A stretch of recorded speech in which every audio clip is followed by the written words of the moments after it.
इंतजार कर रहे हैं। May I request Honorable Minister of HRD, Srimati Smriti Zubin Irani, and Chief of Army Staff General Dalbir Singh to launch the first set of 5 books of Veer Gatha series. We would also like to invite on stage Gaurav Sawant, consulting editor of the series.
So much.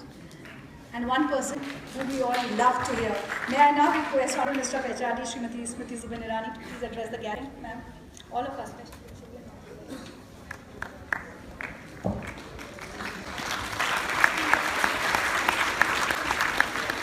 मंच पर विराजमान आदरणीय chief of army staff general Dalbir Singh ji, मंचस्थ उच्च शिक्षा सचिव आदरणीय Vinaysheel Oberoi ji, additional secretary Reddy Subrahmanyam, national book trust के चेयरमैन आदरणीय बलदेव भाई, डायरेक्टर रीटा जी और आज सभागार में उपस्थित सभी महानुभाव, देवियों, सज्जनों, प्रिय विद्यार्थियों,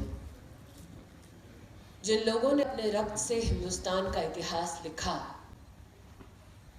हिंदुस्तान के इतिहास की गाथाओं में इनका नाम स्वर्णिम अक्षरों में अंकित है।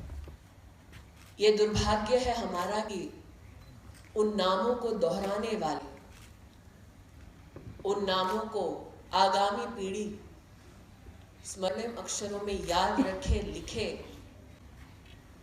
ऐसा एहसास कराने वाले प्रयास हमारे बीच बहुत कम है।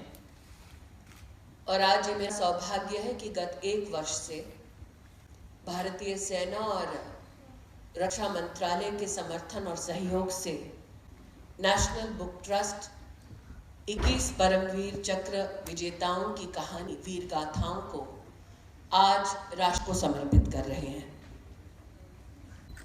इसके पीछे उद्देश्य मात्र एक ही है। आज चीफ ऑफ आर्मी स्टाफ, हमारी सेना प्रमुख ने अपने जीवन की गाथा को दोहराते हुए महाराणा प्रताप को याद किया, चेतक को याद किया। लेकिन एक सत्य हमारे जीवन का ये भी है कि आज इस सभागार में बैठे बच्चों से अगर पूछें कि सोमनाथ शर्मा का भारत के स्वतंत्रता में और इस आजादी को बरकरार रखने में क्या योगदान है, तो कितने बच्चे सोमनाथ शर्मा की कहानी को बयान कर पाएंगे, यह अपने आप में प्रश्न है। दलबीर सिंह जी ने उल्लेख किया कि अरुण खेत्रपाल जी उनके सीनियर थे एनडीए में। आज यहाँ जितने बच्चे बैठे हैं वो अरुण खेत्रपाल के योगदान को कितना जानते हैं, ये भी एक प्रश्न चिन्ह था हमारे सामने। और उन्हीं प्रश्नों का उत्तर वीर गाथा का एक प्रयास बनकर आज आप सबके समक्ष प्रस्तुत हुआ है। मैं आभार व्यक्त करना चाहती हूं कि जब सेना प्रमुख से मैंने आग्रह किया आज कि हमारा प्रयास मात्र चंद किताबें लिखकर ही हम समाप्त नहीं करना चाहते। हम जानते हैं कि वो सेनानी जो इस वक्त अपना योगदान और अपना कार्यकाल पूर्ण कर चुके हैं भारत की सेना में, जो आज भी हर गांव में, हर शहर में उन गाथाओं को मात्र याद नहीं रखते, उन बलिदानों को मात्र याद नहीं रखते, बल्कि उन्हें अपने जीवन में आज भी जीते हैं। क्या उनसे योगदान पाने में हम समर्थ हो सकते हैं, ताकि ये जवान जो वैसे तो एक्स सर्विसमैन के नाम से जाने जाते हैं, लेकिन आज भी अनुभूति होती है हमें उनके पराक्रम की उनसे मिलकर ही, क्या ये जवान आज भी शिक्षा के माध्यम से, स्कूलों के माध्यम से हिंदुस्तान का परचम कैसे लहराया जाता है, कैसे हमारे फौजी देश की रक्षा करते हैं, और कैसे हम आगामी पीढ़ी को प्रोत्साहित करना चाहते हैं कि वो भी इस बलिदान को समझे, मात्र गणतंत्र दिवस तक या 15 अगस्त तक उसे सीमित ना रखें, बल्कि अपनी दिनचर्या में भी उसे सम्मिलित करें इस एहसास को। इस प्रयास में मुझे आश्वस्त किया गया है सेना प्रमुख द्वारा कि वो हर राज्य में एक्स सर्विसमैन लीग के माध्यम से हमें अवगत करा पाएंगे कि किस स्कूल में उनका योगदान हो सकता है। मैं भली भांति इस बात से परिचित हूँ कि आज एक स्कूल की प्रधानाचार्य तो हमारे समक्ष उपस्थित हैं। वो सरकारी स्कूल की प्रधानाचार्य नहीं है, इसलिए उन्हें मैं आदेश नहीं दे सकती, मात्र आग्रह कर सकती हूँ। उन्हीं के स्कूल के बच्चों ने गाया कि चंदन है माटी इस देश की, और ये माटी उन वीरों के रक्त से आज भी गीली है जिन्हें हमने इन वीर गाथा की पुस्तिकाओं में प्रदर्शित करने का प्रयास किया है। मेरा आग्रह मात्र ये है कि एक्स सर्विसमैन लीग की ओर से जो एक प्रयास करने का हम शुरुआत और चर्चा कर रहे हैं, क्या आपका प्राइवेट स्कूल भी एक्स सर्विसमैन लीग को बुलाकर सप्ताह में 2 बार कम से कम फिजिकल ट्रेनिंग के साथ साथ इन वीरों की गाथाओं को हमारे बच्चों के सम्मुख प्रस्तुत करने का प्रयास कर सकता है या नहीं?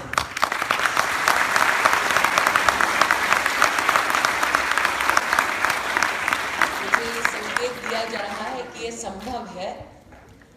मैं ये भी जानती हूँ कि एनसीईआरटी के प्रमुख आज सभागार में उपस्थित हैं, सीबीएसई के प्रतिनिधि आज सभागार में प्रस्तुत हैं, उपस्थित हैं।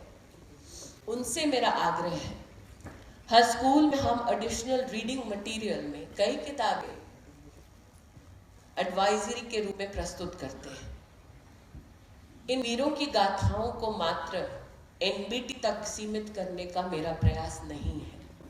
मैं आग्रह करूंगी एनसीईआरटी और सीबीएसई से कि एडिशनल रीडिंग मटेरियल में हम इसे भी सम्मिलित करें। मैं आश्वस्त करना चाहती हूँ कि सभी शिक्षा सचिवों को और शिक्षा मंत्रियों को राष्ट्र भर में मेरी ओर से एक पर्सनल अपील जाएगी, निवेदन जाएगा, ताकि ये किताबें हर राज्य की सरकारी स्कूलों तक हम पहुंचा पाए। लेकिन यहाँ जो बच्चे बैठे हैं उनसे मेरा आग्रह है, टेक्नोलॉजी के इस युग में जब गूगल बाबा आपको सारी जानकारी पहुंचाता है, जब व्हाट्सएप ग्रुप में हम लोग सब बैठ के चर्चा करते हैं कि स्कूल में घटा क्या, और व्हाट्सएप का ज़माना तो ऐसा है कि आजकल माता पिता का अपना एक एक्सक्लूसिव व्हाट्सएप क्लास का ग्रुप भी बन गया है। आप सबसे आग्रह है कि आप सब कभी न कभी इन 5 वीरों की, जिनकी कहानी आज प्रेषित कर रहे हैं, इन 5 वीरों की कम से कम एक बार कहानी पढ़ जरूर लीजिएगा। इनके परिजन आज हमारे बीच बैठे हैं। ये बलिदान मात्र एक अब्दुल हमीद का नहीं है, मात्र एक अरुण खेत्रपाल का नहीं है। ये बलिदान उस पूरे परिवार का है जिसने उस बलिदान के एवज में आज तक हिंदुस्तान से कभी कुछ नहीं मांगा।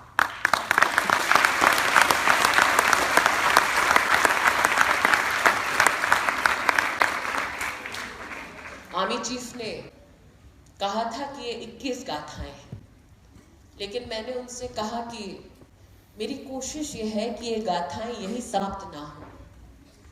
जेकब साहब को देश ने खोया, सैम बहादुर की गाथाएं हर आर्मी ब्रैड जानता है। मैं अपने आप को उसमें शामिल कर रही हूँ क्योंकि मेरे परिवार में भी कई लोग सर्विस में रह चुके हैं। जसवंत सिंह की गाथा नॉर्थ ईस्ट में आज भी हमारे बड़े छोट को सिखाते हैं, पढ़ाते हैं। ये गाथाएं मात्र इन 21 वीरों तक सीमित नहीं रहेगी। मेरा प्रयास रहेगा कि एक दिन इसी तरह जेकब साहब, सैम बहादुर की कहानी को भी हम कुछ पन्नों में सीमित कर अपने देश के नौजवानों को समर्पित करेंगे, ताकि वो जाने कि जिस आज़ाद हिंदुस्तान में सांस ले रहे हैं उसकी कीमत किन वीरों ने चुकाई है अपने योगदान से, अपने बलिदान से। आज चर्चा में, सुर्खियों में कुछ लोगों ने मुझे सुबह ट्विटर पर और फेसबुक पर यह आग्रह भेजा कि क्या वो लोग जिन्होंने देश के प्रति योगदान दिया उनको इतिहास के पन्नों में दोबारा उजागर किया जाएगा। ये वो वीर हैं जिन्होंने कभी वर्दी नहीं पहनी, चाहे वो कनकलता जी हो असम की, अथवा रानी गाइदिलिन हो जो नागालैंड की पराक्रमी महिला थी, या गौरा देवी हो जिन्होंने एनवायरनमेंट को सुरक्षित रखने के लिए अपनी ओर से योगदान दिया, या फिर नेताजी हो, स्वामी विवेकानंद हो। मेरा एमबीटी से आग्रह है कि ऐसे योगदान की कई कहानियां हैं जो भले ही आज तक इतिहास की किताबों से लुप्त हो गई हो, लेकिन ये जिम्मेदारी हमारी है कि एक बार फिर इतिहास के इन नामों को उजागर करें हम, ताकि हमारी ये आने वाली पीढ़ी, हमारे ये बच्चे उनका योगदान ना भूलें जिन्होंने भले ही बॉर्डर पर लड़ाई ना लड़ी,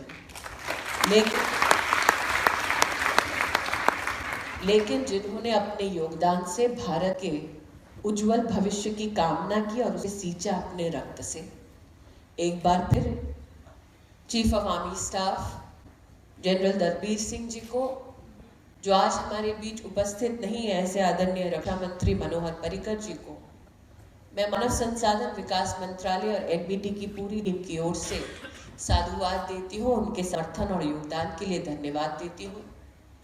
आज हमारे बीच कई इलास्ट्रेटर्स हैं, लेखक, विशेष रूप से गौरव सावंत जी हैं जिन्होंने मदद की हमारी, ताकि ये किताब बहुत जल्दी हम प्रस्तुत कर पाएं। उनको उनके योगदान के लिए धन्यवाद देती हूँ। लेकिन ये सारा प्रयास व्यर्थ जाएगा अगर आप बच्चे इन किताबों को ना पढ़ें। और मेरा आग्रह है, आज के कार्यक्रम के बाद हमारे वीरों के जो परिजन आपके बीच इस सभागार में उपस्थित हैं, अगर सब बच्चे आकर मात्र उन्हें एक नमस्कार कर दें, तो मुझे लगता है वो आपके संस्कार का सबसे बड़ा परिचय होगा। और गणतंत्र दिवस में मुझे लगता है आज के होगा। एक बार फिर आप सबको बहुत बहुत धन्यवाद और शुभकामनाएं। जय हिंद।